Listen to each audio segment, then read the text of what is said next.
daí a primeira pergunta que eu separei foi em relação ao ano que você entrou na UEM, que foi em 84, certo? Não. Não, olha aí, já tá errado. Vamos lá, eu preciso retornar só um pouquinho da história para eu incluir algumas informações para você, tá? Eu entrei em 1978 no curso de graduação de zootecnia. Eu fui a terceira ou quarta turma pioneira da UEM. Quando eu entrei no curso de zootecnia, junto comigo entrou um paraguaio chamado Osvaldo Serrati Codas.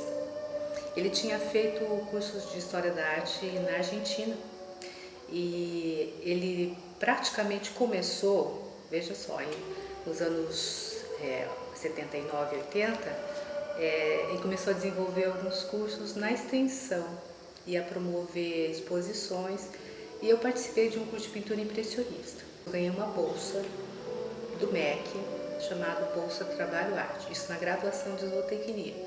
E durante um ano eu desenvolvi um trabalho de pintura chamado Pintura Impressionista, onde o meu tutor foi o professor Wilson José Bressan, que foi o coordenador do coral da UEM durante muitos anos. Ele fundou o coral, era o coral da instituição, né, representava a UEM, e ele me orientou durante esse período de um ano. Em 82 eu me formei, me graduei e voltei para Curitiba, que é a minha cidade de origem. Só que daí o professor Bressan me indicou para dar cursos aqui em 1983, eu comecei. Nós éramos horistas, então a gente desenvolvia um projeto de um curso, por exemplo, comecei dando curso de desenho artístico e técnicas pictoriais, ou pintura, que seja, né? Em 83. Então, por exemplo, eu comecei com 2 turmas e era a partir disso que nós desenvolvimos o trabalho, e era assim que a gente recebia também, né? Por horas, aula dadas. Esse projeto se desenvolveu durante muitos anos e aqui você vai ter uma ideia de como que era, isso é de 1983, né? Quando eu entrei para substituir uma professora chamada Eleni. Aqui era a sala de artes. Caramba, que legal. Aqui era onde a professora Angela Meckin dava os cursos de técnicas artesanais. E essas eram as exposições, a primeira exposição de 1983. Ela era feita ali, nós fazíamos no IBC, que hoje em dia é a Receita Federal, aquele prédio da Receita. Já que é a escola de dança com a professora Daísa Poltronieri. E naquela época a diretoria de cultura se chamava Diretoria de Promoção e Difusão Cultural. Essa estrutura desenvolvia toda, foi a partir, acho que no início dos anos 80 que eles começaram com os cursos de extensão. E eram de todas as áreas. Artes cênicas, artes musicais, com o Couto Pedrosa, o pessoal da música, o professor Berna da flauta, né? Nós éramos essas pessoas aqui. A professora Maria Célia, que era professora de estilogravura, a Ângela, que dava técnicas artesanais, eu do desenho, e a professora Dali, que era da parte, ela era engenheira formada e dava parte de pintura também, né? Essa onde nós estávamos. Nós estávamos no I7. Não tinha espaço aqui no campus da UEM, então era, sabe, o Instituto de Educação? Sim. Atrás ele tem um bloco, um prédio. Ele dava acesso por trás, era ali que nós ficamos durante muitos anos, né? Numa sala junto com o pessoal do direito da UEM, né? Depois de muitos anos e muitas salas alugadas, nós entramos aqui no campus. Até o nosso prédio definitivo, que foi a criação do professor Marcílio. Esse prédio aqui foi, acho que é 2009 ou 2010. Inicialmente, eu sou autodidata, né? Até eu fazer uma pós-graduação, fui a primeira turma da Faculdade de Artes, em pós-graduação, na área de artes. Porque eu sentia no início eu senti muita necessidade de ter um referencial que fosse mais teórico, que o curso não fosse apenas prático, né? Porque no início, durante alguns anos, ele foi prático e era o que atendia a comunidade externa e interna. Nós tínhamos muitas pessoas que vinham com muita sede aqui para a universidade, né? Eu tinha, em média, por ano, 60 alunos. Nossa. E os cursos eram assim, só para você ter uma ideia. Esse aqui é um certificado, por exemplo. Só eu trouxe para você ter fé. Olha, eram dessa forma. No início a gente não colocava o programa, mas com o tempo eles foram se tornando mais eficazes, porque eu tinha muitas alunas da educação artística, formadas em educação artística, e esses certificados valiam como horas, então certificados legais, e muitas delas utilizaram esse material, né? Em 83 eu fundei o primeiro grupo de artes, que era o Essência. Esse era o nosso material visual. E esse grupo foi em 1983, né? Ele foi formado por alunos e nós fazíamos também exposições no Museu da Bacia do Paraná e naquela salinha pequena da biblioteca, que não existe mais. Ele era um hallzinho muito legal e tal, e era ali que a gente realizava as exposições. Era pelo menos uma exposição por ano. E chegou um dado momento, acho que foi no ano de 2000, que o professor Image, que coordenava o conjunto de flautas, ele se aposentou. Eu já tinha esse grupo e tinha esse outro grupo aqui, que era o APS. O APS foi maior, foi um grupo de alunos, eu tinha 12 alunos, aqui eram 4, 5 pessoas, né? E ele tinha um grupo de bolsistas, eram 12 bolsas de arte, né? Aí ele passou para mim. Então, a partir, acho que foi do ano 2000, se não me engano, eles se tornaram bolsistas e ficaram assim até o final.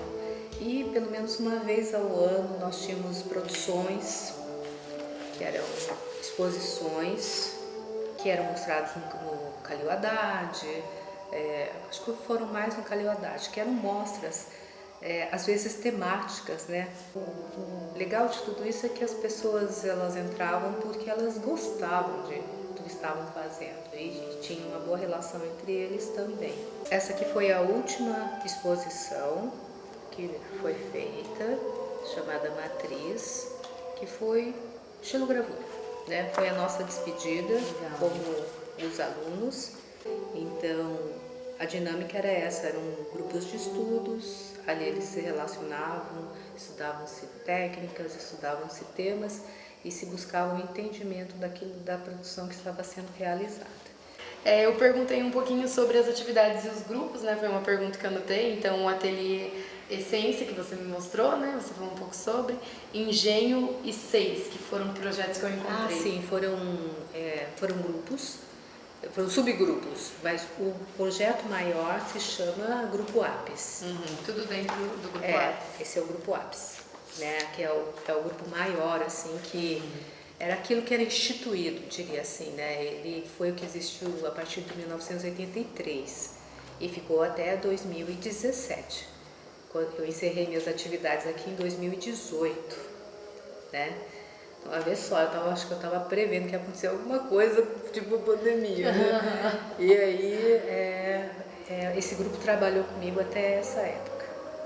Eu ainda mantenho contato com elas, com as pessoas, muitas delas, né? Muitos anos, né? Muitos anos. O grupo esteve comigo 30 anos. E a ideia partiu de você, de montar o grupo?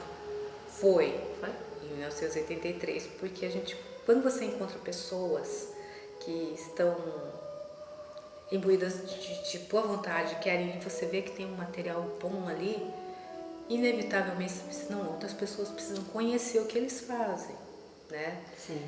E eu acho sempre que houve muita consonância com as pessoas, mesmo nas adversidades, assim, sempre houve muita conversa, muito diálogo, porque não é simples, né? Tem a individualidade, né, também, né? Sim. Mas é algo que faz parte de qualquer relação humana, né? E eu perguntei ontem para a Auri sobre como que era o financiamento de materiais, de acervos e coisas que precisavam ser compradas. Se a universidade auxiliava, como é que funcionava? Bom, acabei de falar com a Rosa disse que hoje está muito restrito, mas o que acontecia? Os cursos aqui eram pagos. né?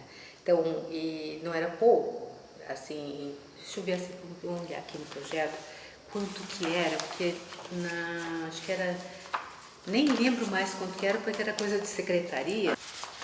Ah, que pena, não peguei a página de valores. Mas os custos eram pagos. E esse valor que era bem satisfatório, ele era usado para aquisição, principalmente para, por exemplo, se eu precisasse de um ar-condicionado. Mudaram, né? Tinha um ar-condicionado enorme aqui. Colocaram pequenininho. Colocaram 2 pequenos.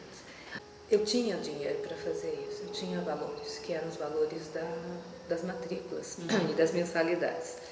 Então, nesse aspecto foi muito bom. Quando eu entrei só para você ter uma ideia, quando eu entrei na graduação, em 1978, nós pagávamos a UEM. A UEM era paga. Nossa. Né? Só que eu tive o crédito educativo e eu só fui pagar depois que eu me formei, e em 1 ano eu paguei tudo porque eu trabalhava.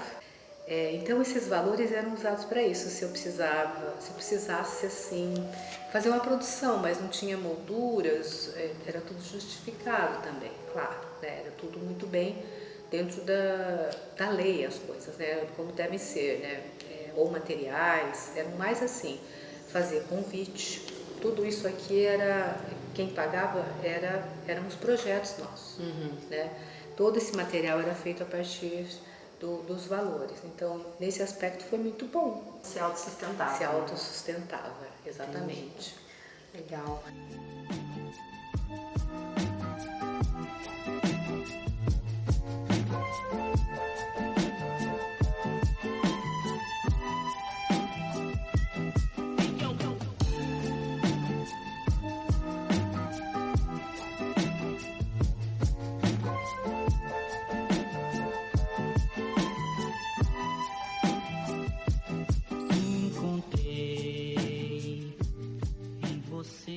A aptidão maior da extensão, né? Ela se comunicar com a comunidade, ou até nós desenvolvemos também trabalhos com os campos de extensão da UEM, né?